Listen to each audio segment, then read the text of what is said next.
ദുബായിയുടെ അഭിമാനമായ Burj Al അറബിന് മുന്നിലൂടെയാണ് കിരീടാവകാശി Sheikh Hamdan bin Mohammed bin Rashid Al മക്തൂമിന്റെ ഈ യാത്ര.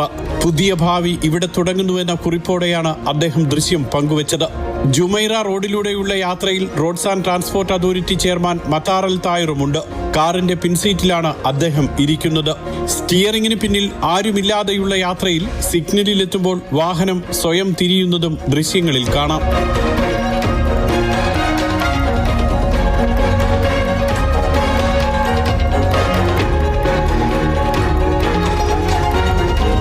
വേൾഡ് ഗവൺമെന്റ് സബ്മിറ്റിൽ പങ്കെടുക്കാനാണ് ഷെയ്ഖ് ഹംദാൻ ഡ്രൈവറില്ലാ കാറിൽ യാത്ര ചെയ്തത്. 1,70,00,000 ഫോളോവേഴ്സുള്ള ഇൻസ്റ്റഗ്രാമിൽ ദൃശ്യങ്ങൾക്കൊപ്പം ഷെയ്ഖ് ഹംദാൻ പങ്കുവച്ച വാക്കുകളും ആവേശം പകരുന്നതാണ്. ഇത്തരത്തിലുള്ള 100 കാറുകൾ അടുത്ത മാസം ദുബായ് നഗരത്തിൽ ഇറങ്ങും. ഇത് ഒരു തുടക്കം മാത്രമാണ്. ഇതിനേക്കാൾ അമ്പരപ്പിക്കുന്നത് ഇനി വരാനിരിക്കുന്നതേയുള്ളൂ.